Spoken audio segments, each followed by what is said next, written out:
घोड़ा पहिए वाला जूता पहन के घास इकट्ठा कर रहा है और गाय तो सुअर सभी जानवरों को मोटिवेट कर रहा है खेती करने की। उसके बाद सब निकल पड़ते हैं। सुबह सुबह गाय न्यूज पढ़ती है और कुत्ता बिल्ली उसका दूध निकाल के बोतल में भरती है। बकरा आता है गाड़ी स्टार्ट कर और साला कुत्ता उस पे सामान लोड कर देता। चलो। बिल्ली ने सांड को लाल गमछा दिखाया और बहुत सारे सेब को नीचे गिराया। फिर बिल्ली सेब को मशीनों से बटोरता है और खरगोश पीछे से पकड़ता है। अच्छा। कुत्ते ने धनुष में तीर लगाया और साला फट से एप्पल जूस बन जाता है। कैची छोटा पड़ रहा था इसलिए बगुले को ही कैची बना दिया है। अरे खतरनाक लोग हैं। मुर्गियों को डांस दिखाया तो बहुत सारा अंडा दिया। मुर्गा उसे बॉक्स में डालता है और सुअर बॉक्स में किल डालता है। बोलो जुबान तीसरी। ट्रेन वाली इल्ली बॉक्स में चढ़ती है। फिर क्या हुआ? फिर इसका डिब्बा अलग अलग होके ठोकना शुरू कर देता है। बॉक्स में किल। फिर सारे फल सब्जी को असली ट्रेन में लोड करके बाजार बेचने चली जाती है। इन जानवरों के लिए 1 लाइक तो बनता है। ये मुर्गियाँ एक एक करके अपना चमड़ी उतारती हैं, फिर रगड़ रगड़ के नहाती है और डांस भी करती है।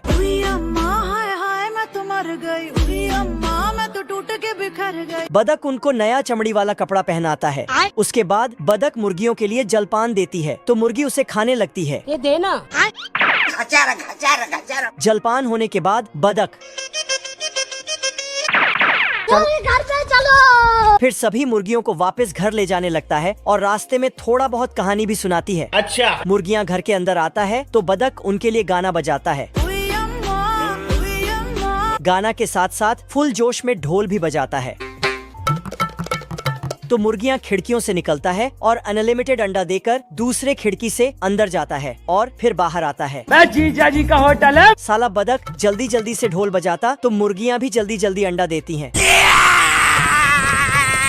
अरे रुक जा। ये मुर्गियाँ तो बहुत ही एडवांस हैं। बतख अंडे को नाप तोल करता है। गजब। फिर बतख मुर्गियों को उनके घोंसले तक पहुँचाती है। उसके बाद बतख सभी अंडों को मार्केट में बेचने चला जाता है। एक गिर जाता तो उसको पकड़ लेता है। ठीक है। बतख अंडा बेचने के लिए अंदर जाता है तो इधर ये साला लोमड़ा घात लगा के बैठा था। अब देख तू। मौका पाते ही मुर्गियों के घर तरफ भागता है और फिर अपना औजार निकाल के घर में छेद करने लगता है। मुर्गियाँ ये सब देखते ही बतख मुर्गियों के आवाज सुनते ही 80 के स्पीड से भागता है। अंदर आके बोलता है कौन है बे? लेकिन बतख दौड़ के आके देखता है कि ये तो छपरी लोमड़ा है। टिकटॉक ये हो। फिर चुपके से आगे आता है और उसके थैले से कुछ निकालता है लेकिन फिर वापस आता है। तभी इसके दिमाग में 1-2 आइडिया आता है। सारी चींटियां मिलके सर्दियों के लिए खाना इकट्ठा कर रहे हैं, गाजर को छोटे टुकड़ों में करके। अच्छा। और मकई के एक एक दाने को उखाड़ के अंदर ले जा रहा है। चलो। पर ये साला टिड्डा वायलिन बजाने में व्यस्त है। रोम रोम भाइयों। वायलिन बजाते बजाते इसको भूख लग जाता है तो पत्ती को तोड़कर खाने लगता है और फूल से पानी पीता है। इधर ये चिट्टी फल के गाड़ी को खींच ही नहीं पा रहा था। टिड्डा इसके पास आकर बोलता है, भाई देखो मैं नहीं जाता कहीं पैसा वैसा कमाने, ना मैं कोई मेहनत करता, मैं बैठा हूँ किस्मत के भरोसे। फिर टिड्डा वायलाइन बजाने लगा और चिट्टी डांस करने लगा। तभी इधर पुंगी बजता है क्योंकि चींटियों की रानी आ रही थी। रानी ने देखा एक चिट्टी नालायक टिड्डे का साथ मिलकर रील बना रहा है।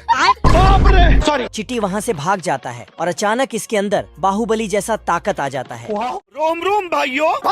बड़े लाल ने देखा चुलबुली मौत को गले लगाने जा रही है तो बड़े लाल लटक के बचाने चला जाता है, लेकिन साला छोटे लाल ने रस्सी को उछाल डाला तो बड़े लाल भी उछल जाता है। फिर छोटे लाल बहुत बड़ा मछली का कांटा लाता और चुलबुली को उसमें फंसा के खींचने लगता, लेकिन बड़े लाल भी कहाँ रुकने वाला था। उसने भी चुंबक वाला जंजीर फेंका और अपने ओर खींचने लगा। दोनों तरफ से खींचने से चुलबुली कांटे से निकल जाती है और छोटे लाल बाबू बाबू करते हुए बचाने जाता है तो बड़े लाल इसके ऊपर पिघला हुआ लोहा डाल देता है, जिसके बाद वही मूर्ति बन जाता है। खाओ माँ कसम। बड़े लाल जाल लेके चुलबुली को पकड़ता है, लेकिन आग के ताप से जल जाता है और चुलबुली किस कलर की चड्डी पहने हो बता दो ना। फिर छोटे लाल ने अपना डर की आंख वाला दवा जूते से बाहर किया और सिगार से खाया और बोला सिस्टम पार देंगे।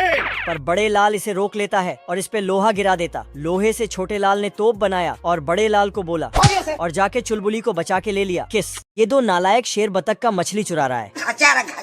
मछली चुरा चुराते चुराते बतख को ही उठा लिया और उसका बंदूक भी। तभी बतख क्या रे भिख मंगिया? साला छोटे शेर ने बंदूक अपने बाप की ओर करके भाग गया।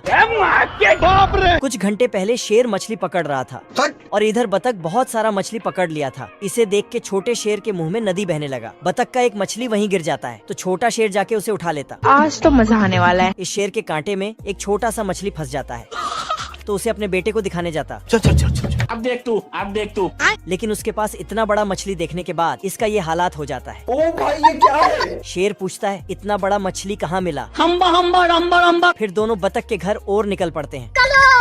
लेकिन यहाँ आते ही इसको पता चलता है कि बतख बहुत बड़ा खिलाड़ी है। मेरा मतलब है कि शिकारी है। अच्छा। गधा नींद में था तभी चिंटू जाके उसको डिस्टर्ब करने लगा तो गधा इसको बाप रे! फिर साला रस्सी लाके इसको बांध के खींचने लगा तभी जाके सुअर के पोटी में गिरता है। नहा धो के आता है और गधे का गियर बदलने लगता है। अब देख तू। फिर गधे को घोड़ा बनाने लगा। इसी बीच गधे को धक्का लगाते हुए इसके ऊपर रखता है लेकिन जब रस्सी खोला तो गधा नीचे और खुद ऊपर उड़ जाता है। गधा का नींद खुलता है फिर अपना नाश्ता लेके खाने चला जाता है। रुक जा। तभी साला चिंटू उस पे बैठने के लिए कूदता है और फिर साले को छोड़ूंगा नहीं। चिंटू को पता चला कि गधे को कैसे कंट्रोल करे। इधर गधा पढ़ाई कर रहा था तभी चिंटू आके मोटिवेशन का डायलॉग मारने लगा मंजिल को भुलाकर जिया तो क्या जिया। जिससे गधे को अपना असली काम याद आ जाता है। फिर दूसरे गधे को अपने ऊपर बिठा के निकल गया। लेकिन तभी बाप रे! तोबा। आदमी ने यारी निकाला और करके प्लेन को काट दिया। फिर मजे से यमराज के पास जाने लगा। दोनों गंभीर हालत में थे तभी एम्बुलेंस आता है और हालात को देखते हुए प्लेन को उठा के हॉस्पिटल ले जाता है।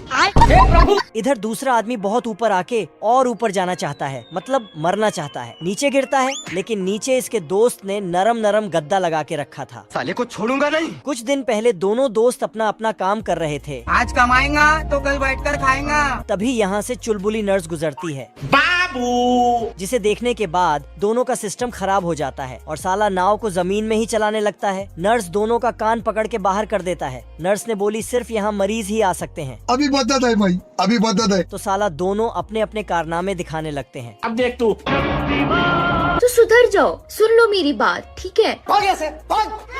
तो दोनों मरने चले गए। छोटे लाल और बड़े लाल अपने महबूबा के लिए घर बना रहे हैं, वो भी 5G के स्पीड से।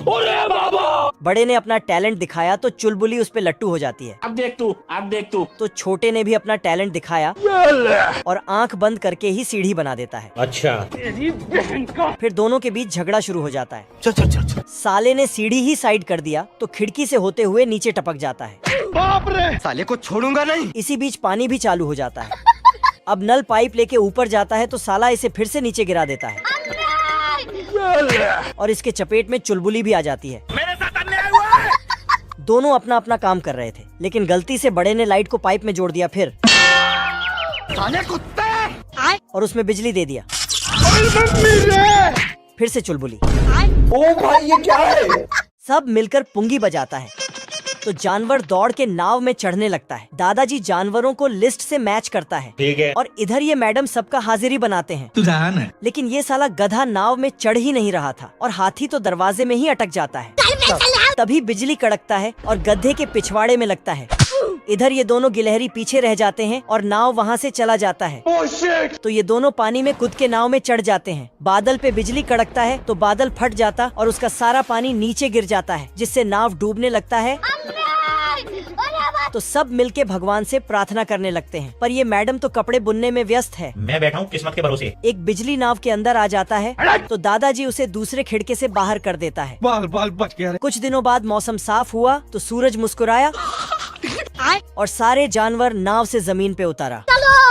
चलो। मेरी औरत कहीं खो गई है, एक मिला गंगाराम महादेव लौंडा लेकर गया साला। अच्छा। बतख बॉर्डर मूवी देखकर जोश जोश में फौजी में भर्ती ले लेता है जय हिंद दोस्तों। और यहाँ मौज मारने का सपना लेकर आया बतख बुरी तरह फंस चुका होता है। बेकार है भैया, मैं तो टूट गया। तभी रात में बारिश होते ही ये सामने वाले का बस्ता ओढ़ लेता है। मुझे अपने घर जाना है। ऐसे तो नहीं होता है। ठंड में बतख चल चल कर वनीला आइसक्रीम बन गया होता है। ठाकुर तो गियो। फौजियों की तरह बलिदान देने आया बतख खुद ही निपटने वाला था। जल्दी वहाँ से हटो।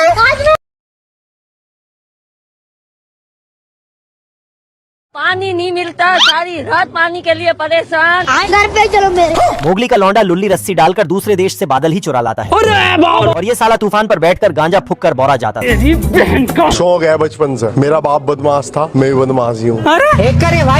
इतने में ये सारी बंजर जमीन पर पानी फेर देता है।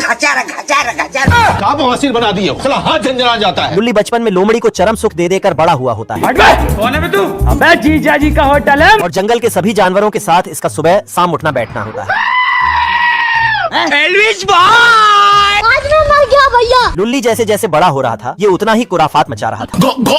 तभी इसके दोस्त घोड़े को गिद्धों का झुंड लपेटने वाला था। हमको परेशान किया गया। ये देख लुल्ली अपने लुल्ली। ये बतख अपने लिए सस्ता सा हवाई जहाज बना रहा है, लेकिन आटा से, और आटा से ही जहाज का नट वोल्ट भी बनाता है। लगता है ये सब इसने ऑनलाइन सीखा है। फिर जलेबी की तरह घुमा घुमा के जहाज का पंखा बनाता है। अच्छा और डांस करते हुए जाता है। फिर उसे पकने के लिए डाल देता है। हम संतोष पागल नहीं। तो जहाज का नट वोल्ट तैयार हो जाता है। उसके बाद बतख ने आटा से एक कंप्लीट जहाज बना दिया, क्योंकि सिर्फ बतख को पता है कि आटा का जहाज है, जहाज को नहीं। टेस्ट फ्लाई करने से पहले अपने लिए आटा का हेलमेट बनाया।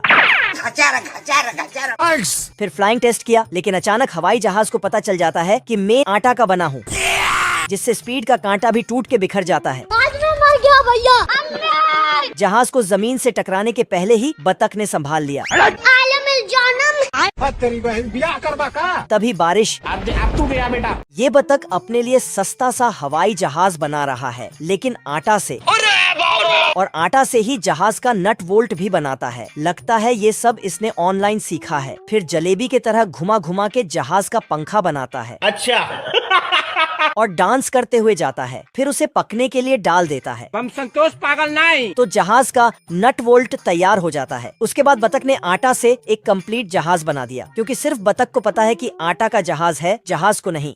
टेस्ट फ्लाई करने से पहले अपने लिए आटा का हेलमेट बनाया। फिर फ्लाइंग टेस्ट किया, लेकिन अचानक हवाई जहाज को पता चल जाता है कि मैं आटा का बना हूँ, जिससे स्पीड का कांटा भी टूट के बिखर जाता है। आज मैं मर गया भैया। जहाज को जमीन से टकराने के पहले ही बतख ने संभाल लिया। तेरी बहन ब्याह करवा का। तभी बारिश। अब तू गया बेटा।